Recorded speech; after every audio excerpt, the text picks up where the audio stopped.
Hello everyone. तो आज के वीडियो में हम देखेंगे कि क्लास 12 का चैप्टर है इंक्रीजिंग एंड डिक्रीजिंग।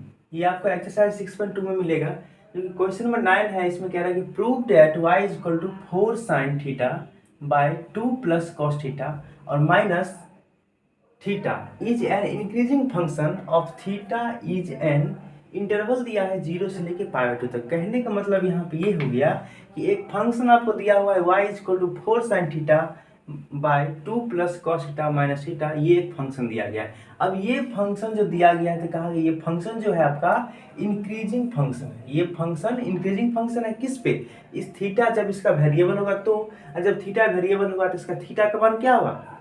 इसके थीटा का इंटरवल जो है 0 से लेके पाई बाय 2। इसका मतलब इस फंक्शन का जो फर्स्ट डेरिवेटिव होगा वो क्या होगा? हमेशा 0 से बड़ा होने वाला है। देखिए, जब भी आप जानते हैं कि जब कोई फंक्शन ये इंक्रीजिंग हो, जब कोई फंक्शन इंक्रीजिंग होगा तो हमेशा उसका first derivative F dash x जो होता है ग्रेटर देन 0 होता है। ओके, तो एफ डैश का मतलब क्या होता है? डी बाई डी एक्स होता है। F dash X and D by D X दोनों सेम ही होता है। So F dash X greater than 0, या फिर इसको हम बोल सकते हैं कि डी बाई डी एक्स का वैल्यू जो होगा हमेशा 0 से बड़ा होगा, मतलब हमेशा पॉजिटिव वैल्यू आएगा। तो हम लोग समझ जाएंगे कि ये क्या है, इंक्रीजिंग फंक्शन के बारे में बात कर रहे हैं। वही हमको प्रूफ करना है कि ये फंक्शन किस प्रकार से इंक्रीजिंग फंक्शन होगा, जिसका इंटरवल दिया हुआ 0 से लेके पाई बाय 2, यानी कि 0 से लेके पाई बाय 2 पर ये फंक्शन क्या है? इंक्रीजिंग फंक्शन है। तो हम लोग देखेंगे क्या फंक्शन दिया है और किस प्रकार से सॉल्यूशन करेंगे इसको। सबसे पहले हम यहाँ पे देखेंगे कि कौन सा फंक्शन दिया है, सॉल्यूशन करेंगे।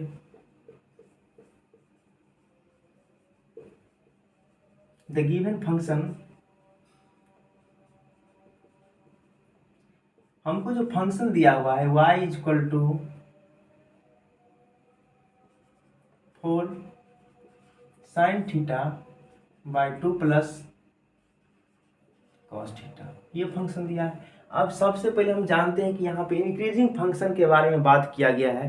तो इंक्रीजिंग फंक्शन के लिए हम क्या करेंगे, एक कंडीशन आपको बताया है कि F dash x, increasing function के लिए कंडीशन है कि F dash X is greater than 0। मतलब कोई फंक्शन दिया है उसका फर्स्ट डेरिवेटिव निकालेंगे। एफ डैश एक्स का मतलब डी बाई डी एक्स। तो हम क्या करेंगे, इस y को, इस y दिया हुआ है तो y का हम डी बाई डी एक्स निकालेंगे। तो लिखेंगे यहाँ पे d Y by D x is equal to, एक मिनट, यहाँ माइनस थीटा भी है। हाँ, अब आप जानते हैं कि इसको डेरिवेटिव किस प्रकार से करना है। तो आप इस फंक्शन को हम देखिए, ये आपको एडिशन या सब्ट्रैक्शन 2 पार्ट में दिया रहेगा। तो हम क्या करेंगे, दोनों को अलग अलग करके हम क्या करेंगे, डिफरेंशिएट करेंगे। हम इस फंक्शन को पहले डिफरेंशिएट करेंगे, फिर इसको डिफरेंशिएट करेंगे। तो इस फंक्शन को करने के लिए आप जानते हैं कि u बाई वी के फॉर्म पर होता है। और हम लोग जानते हैं कि अगर कोई function derivative of u by v के फॉर्म में रहे तो क्या करते हैं, v का स्क्वायर करते हैं, फिर v को एक बार छोड़ देंगे, फिर u को डेरिवेटिव करेंगे du बाई डी एक्स। यहाँ पे देखिए dx होता है, लेकिन यहाँ पे जो हम लोग करेंगे किसके रिस्पेक्ट में कर रहे हैं, थीटा वेरिएबल है, यहाँ पे हम लोग थीटा के रिस्पेक्ट में करेंगे d Y by D theta.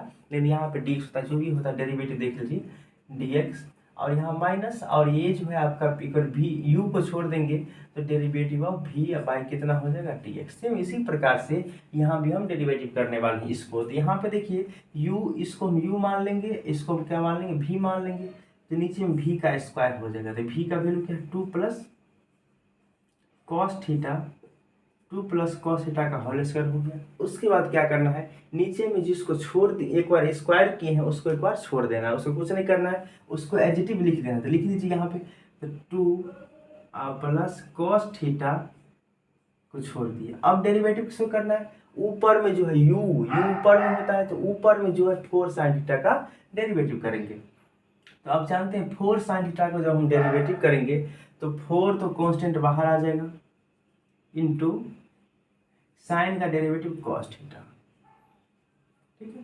फिर माइनस, एक बार u को छोड़ देना, u मतलब जो ऊपर में है, ऊपर में है आपका 4 sin थीटा, 4 sin थीटा, और उसके बाद डेरिवेटिव करना है v का। तो v यहाँ पे 2 प्लस कॉस थीटा है, तो यहाँ पे 2 प्लस कॉस थीटा, तो 2 का डेरिवेटिव जो है आपका 0 हो जाएगा, और प्लस ये कॉस थीटा का डेरिवेटिव है, कॉस का derivative minus sine theta, minus sine theta, ठीक है। अब यहाँ पे डी बाई डी एक्स का वैल्यू हम फाइंड करेंगे। D Y by D x is equal to, यहाँ पे इसको हम मल्टीप्लाई करेंगे, 2 4 जा 8 cos theta plus 4 cos square theta minus, अभी देखिए यहाँ पे इसको हम अगर ऐड करेंगे तो ये क्या हो जाएगा 0 और minus sine theta is equal to minus sine theta. So 4 sine theta into minus sine theta is equal to minus minus क्या हो जाएगा प्लस हो जाएगा, और 4 साइन स्क्वायर थीटा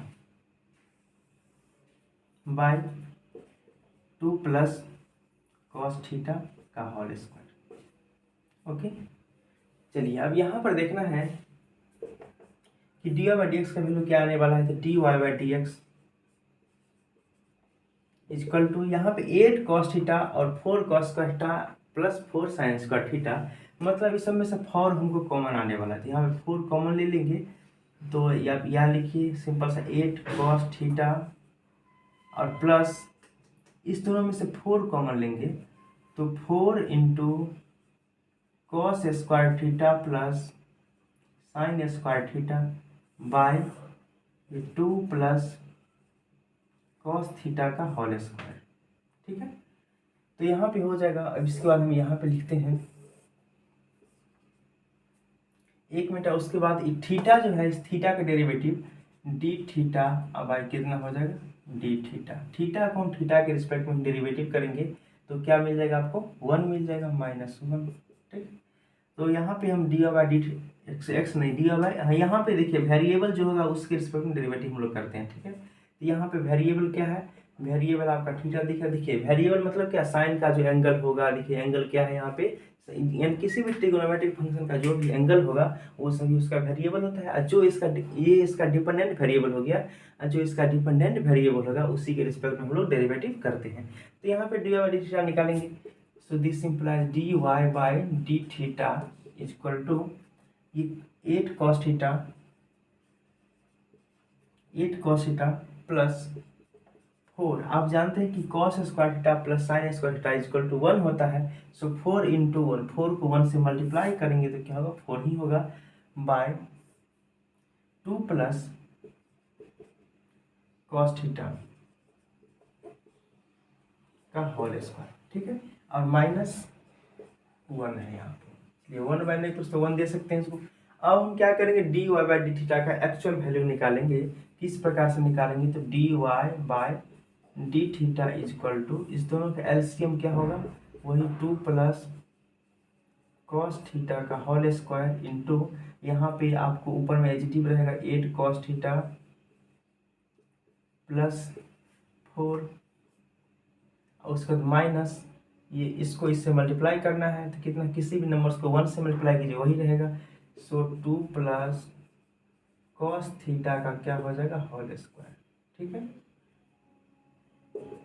सो यहाँ पे d Y by D theta equal to, यहाँ पे देखिए 8 कॉस थीटा और प्लस 4,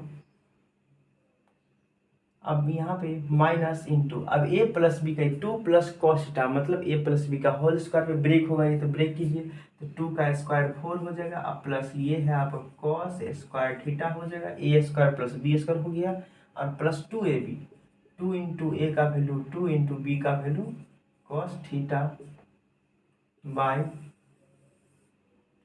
यहाँ पे ये आपको हो गया 2 प्लस कॉस थीटा का होल स्क्वायर। जब इसको भी हम ब्रेक कर सकते हैं, तो यहाँ पे अगर इसको इसे रखिए 2 प्लस कॉस थीटा का होल स्क्वायर। ठीक है, हाँ, अब इसमें एक बार और एक स्टेप और सिंप्लीफाई होगा, तो d Y by D theta equal to, यहाँ देखेंगे 8 कॉस थीटा प्लस 4, देखिए प्लस माइनस, ये माइनस प्लस कितना हो जाएगा -4, ये माइनस और plus minus cos square theta minus plus minus 2 2 जा 4 कॉस थीटा, इसमें से कुछ माइनस होगा कुछ प्लस होगा, 2 प्लस कॉस थीटा का होल स्क्वायर। ठीक है, अब यहाँ इधर से कुछ मिटा रहे हैं, उसके बाद थोड़ा सा इसके आगे हम बढ़ेंगे।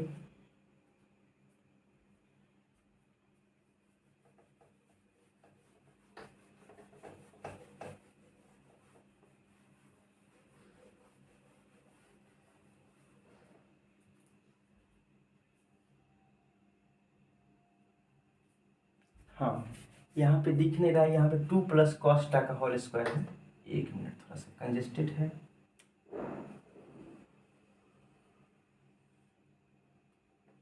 टू प्लस कॉस थीटा का होल स्क्वायर, यहाँ पे जो लिखा है सेम टू सेम वही लिखा हुआ है, इसमें कोई डिफरेंट नहीं है। हाँ, अब इसके आगे हम बढ़ेंगे, d Y by D theta का वैल्यू निकालेंगे। इसके बाद हम फिर से यहाँ पे आते हैं, यहाँ पे d Y by D theta equal to हो जाएगा यहाँ पे 8 कॉस थीटा। यहाँ पे देखेंगे 8 कॉस थीटा सबसे पहले कटेगा 4 प्लस में या माइनस में, ये कैंसिल हो गया। कॉस थीटा तो बचेगा ही यहाँ पे। अब 4 कॉस थीटा यहाँ पे है, या 4 कॉस थीटा और यहाँ पे 8 कॉस थीटा दोनों सेम है, तो 8 में से 4 गया तो कितना बचेगा 4 कॉस थीटा। फिर बचेगा minus cos square theta by 2 plus cos theta का whole square, 2 plus cos theta का होल स्क्वायर। ठीक है, इतना इसमें आपको मिलेगा। अब हम जानते हैं कि आपको सबसे फाइनल वैल्यू क्या आ गया, d Y by D x का वैल्यू आ चुका है। तो इसमें कुछ एक और कॉमन ले सकते हैं, ले लीजिए d Y by D theta equal to, इसमें कॉस थीटा कॉमन ले लेंगे तो बचेगा 4 बचेगा, 4 सिर्फ बचेगा, और माइनस ये जो है आपका कॉस थीटा बच जाएगा। ठीक है, बाय 2 प्लस कॉस थीटा का होल स्क्वायर। अब इसमें देखना है कि आपको दिया है इंक्रीजिंग फंक्शन के बारे में। तो हम लोग जानते हैं कि इंक्रीजिंग फंक्शन का कंडीशन क्या होता है कि D Y by D X, F dash X को ही क्या बोलते हैं, D Y by D X. So इसका मतलब होता है कि D Y by D X is greater than 0। इसका मतलब इसका वैल्यू कितना हो जाएगा, 0 से बड़ा। तो d Y by D x का वैल्यू हमको कह रहा है कि इंक्रीजिंग फंक्शन है, तो किस पे, इस इंटरवल पे, 0 से लेके बाय बाय 2 इंटरवल पे इंक्रीजिंग फंक्शन है, ये कहा गया है। इसीलिए लिखेंगे according to question D Y by D X, sorry D Y by D theta, D Y by D theta यहाँ पे एंगल थीटा के रिस्पेक्ट में करें, इसलिए D Y by D theta लिखेंगे। D Y by D theta is greater than क्या होगा 0, यानी D Y by D theta का वैल्यू जो होगा हमेशा 0 से क्या होगा, बड़ा होगा। और जब 0 से बड़ा होगा तो इसका वैल्यू पुट कर देंगे। तो वैल्यू इसका क्या आया है, cos theta into 4 minus cos theta by d theta, यहाँ पे 2 plus cos theta is greater than 0, हो सकता है 0, बट्टा मैंने कुछ तो हम 1 दे सकते हैं। उसके बाद हम क्या करेंगे, क्रॉस मल्टीप्लिकेशन आप लोग जानते होंगे। तो यहाँ पे जब करेंगे तो ये इंटू इतना इंटू 1, किसी भी नंबर को 1 से मल्टीप्लाई कीजिए, वही नंबर होगा cos theta into 4 minus cos theta equal to, अब इस नंबर को 0 से जो मल्टीप्लाई करेंगे तो 0, किसी भी नंबर को 0 से मल्टीप्लाई करने पर 0 होता है। सो आपको ये चीज़ आ गया। अब यहाँ से हम थोड़ा सा और आगे बढ़ते हैं, तो हम निकालेंगे थीटा का वैल्यू। अब जानते हैं कि कॉस थीटा यहाँ इक्वल टू नहीं ग्रेटर देन होगा, तो cos theta is greater than 0 and ये 4 minus cos theta is greater than 0। मतलब दो कंडीशन मुझे आ गया, या तो कॉस थीटा 0 से बड़ा होगा, या फिर 4 माइनस कॉस थीटा भी 0 से बड़ा होगा।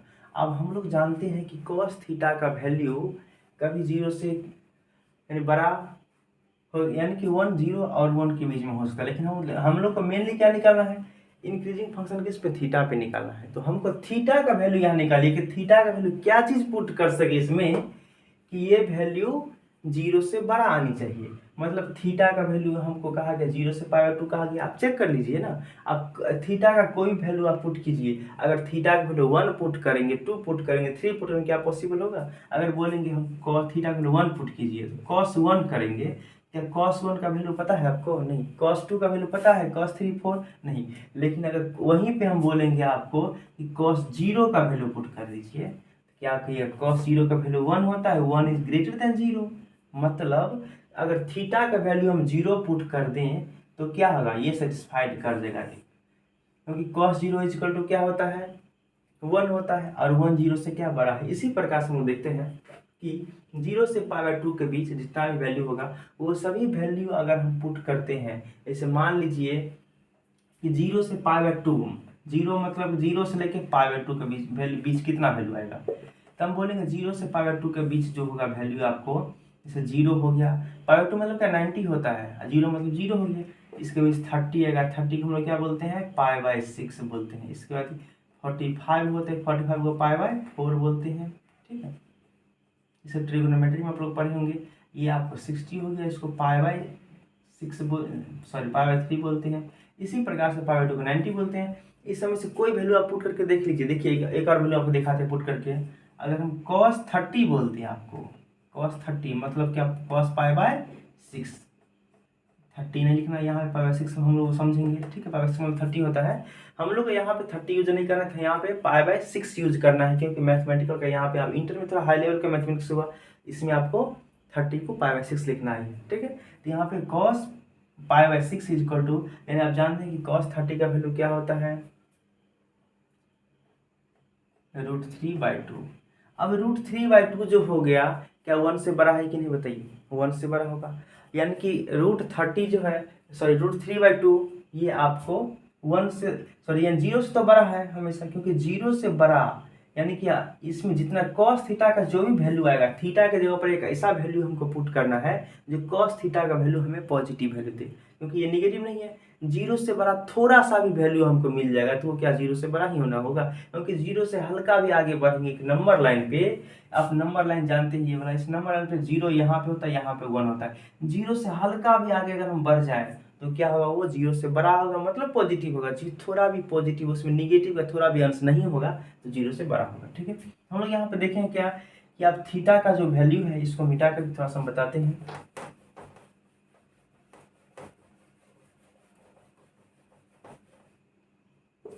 तो यहाँ पे आप लोग देखे हैं कि थीटा का वैल्यू अगर हम 0 से लेके π/2 के बीच में कोई वैल्यू हम आगे पुट करें तो क्या हो जाएगा, ये फंक्शन इंक्रीजिंग फंक्शन होगा। सो आपको ये प्रूफ हो गया कि थीटा का वैल्यू 0 से लेके π/2 के बीच हम कुछ भी पुट करें तो मुझे इंक्रीजिंग फंक्शन मिलेगा, ठीक है। अब इसी का एक नेक्स्ट क्वेश्चन है 9 के बाद क्वेश्चन नंबर 10।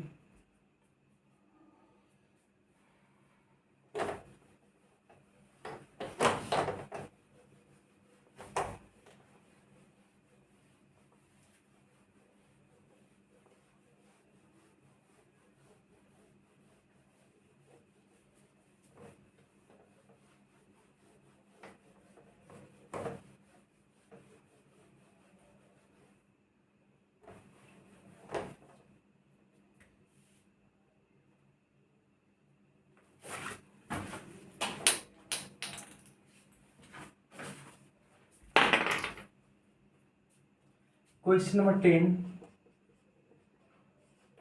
10 बहुत सिंपल क्वेश्चन है। 10 में आपको दिया गया है prove that the logarithmic function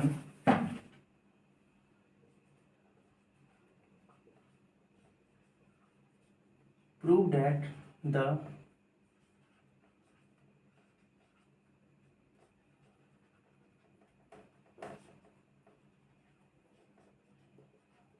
logarithmic function is strictly increasing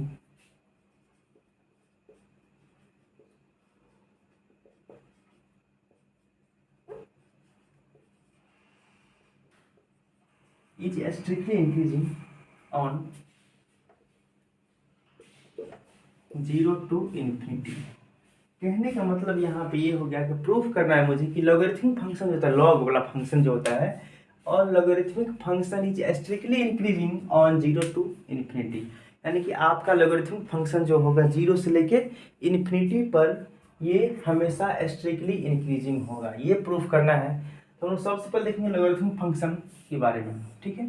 तो देखेंगे कौन कौन सा फंक्शन मुझे दिया हुआ है, उस फंक्शन को लेंगे और स्ट्रिक्टली इंक्रीजिंग का क्या कंडीशन है उस कंडीशन का फॉलो करवाते हुए हम लोग प्रूफ कर देंगे, ठीक है। देखिए सॉल्यूशन में आपको दिया है द गिवन फंक्शन, लिखेंगे द गिवन फंक्शन, क्या फंक्शन दिया हुआ है सो बताइए। लॉगरिथमिक मतलब फंक्शन को हम लोग क्या मानते हैं, f(x) इज इक्वल टू क्या हो जाएगा log x, मतलब यहाँ पे फंक्शन है f(x) is equal to log x। जब log x मानेंगे तो स्ट्रिक्टली इंक्रीजिंग कहा है। आप जानते हैं कि स्ट्रिक्टली इंक्रीजिंग का कंडीशन क्या होता है, हाँ, the condition of strictly increasing is F dash X is greater than zero, यानी कि कोई भी फंक्शन मुझे दिया हुआ है उस फंक्शन का फर्स्ट डेरिवेटिव क्या होगा, जीरो से बड़ा होगा। तो यहाँ पे इस फंक्शन का हम फर्स्ट डेरिवेटिव करेंगे। So the F dash the value of F dash X is 1/x। आप जानते हैं कि किसी भी लॉगरिथमिक फंक्शन का डेरिवेटिव क्या होता है, 1/एंगल। तो 1/एंगल क्या है, इसका x है, तो आपको 1/x हो गया इसका फर्स्ट डेरिवेटिव। अब according to condition the strictly increasing का जो कंडीशन है उसके अकॉर्डिंग हम देखेंगे, लेकिन फॉर स्ट्रिक्टली इंक्रीजिंग, ऐसा का मतलब क्या होता है, स्ट्रिक्टली इंक्रीजिंग। हम लोग स्ट्रिक्टली इंक्रीजिंग के बारे में देखेंगे। तो इसका कंडीशन तो होता है कि F dash X is greater than zero, so इसका वैल्यू है 1/x इज ग्रेटर देन क्या होगा, जीरो। इतना तो आप लोग समझ गए। अब इसमें देखेंगे जीरो जो है, आपको जीरो का बट्टा में कुछ तो 1 दे सकते हैं, दे दीजिए। अब क्रॉस मल्टीप्लिकेशन जब हम करेंगे तो यहाँ पे आपको मिलेगा तो 1 1 जा 1 और x का वैल्यू 0 हो जाएगा। अब ध्यान से देखेंगे तो आपको यहाँ पे क्रॉस मल्टीप्लिकेशन नहीं करेंगे, क्योंकि यहाँ पे क्या होगा, x का वैल्यू ही आपका 0 होने वाला है। यहाँ पे x का 0 हो जाएगा, x इंटू 0 और 1 1 जा क्या होगा, 1 हो जाएगा। अब यहाँ पर देखेंगे हम लोग कि F dash X is greater than क्या होगा, 0। अब यहाँ पे इस x का कौन कौन सा वैल्यू पुट करेंगे कि ये आपका 0 आ जाना चाहिए, मतलब कि x का कोई भी वैल्यू यहाँ पे पुट करेंगे तो ये क्या हो जाएगा, 0 से बड़ा वैल्यू आ जाएगा। ठीक है, चलिए। तो यहाँ पे 1/x इज ग्रेटर देन क्या है, 0, यानी कि 1/x। इसमें x का कोई भी वैल्यू हम कौन कौन से वैल्यू पुट करें कि 0 से बड़ा आना चाहिए। मतलब यहाँ पे आपको प्रूफ करना है कि 0 से लेके इनफिनिट तक। ठीक है, मतलब आप 0 से लेके इनफिनिट के बीच कोई वैल्यू आप पुट कर लीजिए, हमेशा 0 से बड़ा आएगा। चलिए करके दिखाते हैं आपको। तो हम 1/x के जगह पे मान लीजिए 1 पुट करेंगे, क्या ये 0 से बड़ा है, यस, 0 से क्या बड़ा है। अगर x के जगह पे आप 0 पुट कीजिए या 2 पुट कीजिए, देखिए एक में ध्यान देना, यहाँ पे क्या करना है आपको, ये इंटरवल यहाँ पे ओपन इंटरवल होगा। देखिए यहाँ पे इस इंटरवल का मतलब समझिएगा थोड़ा सा, 0 से इन्फिनिटी दिया हुआ है और दोनों ओपन इंटरवल में दिया है। ओपन इंटरवल का मतलब होता है कि हम लोग 0 को शामिल नहीं कर सकते। इंटरवल के में आप लोग पढ़े थे, एक तो क्लोज ओपन था, ओपन इंटरवल था। मतलब ओपन इंटरवल का मतलब होता है कि हम दोनों तरफ के वैल्यूज को काउंट नहीं करेंगे, मतलब शामिल नहीं करेंगे। इसके बीच में जितना भी वैल्यू आएगा उस वैल्यू को हम लोग शामिल करने वाले हैं। ये क्लोज इंटरवल था, इसका मतलब है 2 क्लोज है, एक क्लोज शुरू में भी लास्ट में भी क्लोज है। मतलब क्या, इसके मान लीजिए अगर यहाँ लिखेंगे 2 और 5 लिखेंगे, 2 5 के बीच में जितना वैल्यू आएगा वो सब तो लेंगे ही, साथ ही 2 5 को भी शामिल करना है। यहाँ पे ये आपको लिखा है, आपको ये ओपन इंटरवल। तो ओपन इंटरवल का मतलब होता है कि आप 0 और इन्फिनिटी को शामिल नहीं कर सकते। इसलिए यहाँ पे अगर कोई आप कहिए, मान लीजिए कि अगर कोई विद्यार्थी क्वेश्चन पूछेगा यहाँ पे कि 1/x अगर 1/0 हम पुट कर सकते हैं कि नहीं, क्या ये 0 से बड़ा होगा, तो नहीं, ये चीज का आप यूज नहीं करना है। क्यों नहीं करना है, क्योंकि यहाँ पे 0 को शामिल नहीं करना है, ओपन इंटरवल दिया गया है। अगर क्लोज इंटरवल देता तो हम शामिल कर सकते थे। ठीक है, तो यहाँ पे इसको नहीं देना है। तो यहाँ पे 0 से देखिए, यहाँ पे ये इसका मतलब क्या हो गया, इसका मतलब इसके बाद 0 के बाद 1 हो गया, 2 हो गया, 3 4 कहाँ तक, इन्फिनिटी तक। इन्फिनिटी से एक पहले तक, इन्फिनिटी को शामिल नहीं करना है, इन्फिनिटी से एक पहले तक हम शामिल करेंगे। ठीक है, इसके बीच कोई वैल्यू मान लीजिए 1/1 हो गया, ये तो आपको 0 से बड़ा ही होगा। 1/2 ये भी बड़ा होगा 1/3। आप कहिएगा यहाँ से यहाँ तक वैल्यू डिक्रीज कर रहा है, वैल्यू तो डिक्रीज कर रहा है, वैल्यू घट रहा है, लेकिन कितना तक घट सकता है सो बताइए। मान लीजिए एक नंबर लाइन देखिए, नंबर लाइन पे क्या होता है, 0 होता है और यहाँ पे 1 है और यहाँ -1 है। अगर बोलेंगे 1/1 यहाँ पे, ये 1/1 कहाँ पे, यहाँ पे, ये 1/2 कहाँ पे, यहाँ पे, 1/3 कहाँ पे, मतलब 1/3 का मतलब क्या, 3 पार्ट में एक पार्ट है। मान लीजिए यहाँ पे होगा 1/4 यहाँ पे, 1/5 यहाँ पे। इसी प्रकार से घटते घटते कहाँ, ये बहुत से बहुत 0 के आसपास आ सकता है, 0 पर टच नहीं कर सकता है। क्योंकि देखिए ये बहुत से बहुत कहाँ तक बढ़ेगा, 1/इन्फिनिटी से। देखिए हम क्या बोले हैं, यहाँ ओपन इंटरवल लगाया, मतलब इन्फिनिटी पे नहीं जाएगा, इन्फिनिटी से थोड़ा कम आएगा, इन्फिनिटी से थोड़ा नीचे रहेगा, यानी कि इन्फिनिटी से हल्का पहले रहेगा। मतलब इन्फिनिटी के आसपास तो जा सकता है ना। जब इन्फिनिटी के आसपास वैल्यू जाएगा तो आप लोग जानते हैं कि 1/इन्फिनिटी का वैल्यू क्या, 0 होता है। जीरो बराबर इक्वल टू नहीं होता है, जीरो के आसपास का वैल्यू होता है।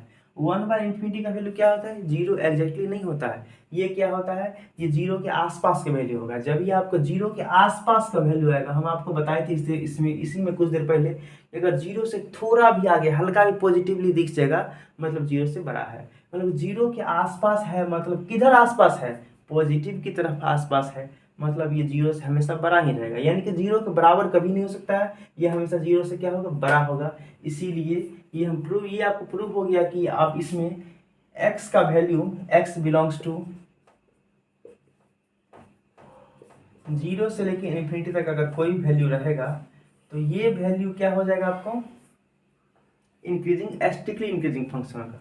ठीक है, thank you very so much. अब नेक्स्ट वीडियो में हम इसके अगले क्वेश्चन के साथ हम इस चैप्टर को खत्म कर देंगे और फिर आप इसके बाद फास्टली हम खींचेंगे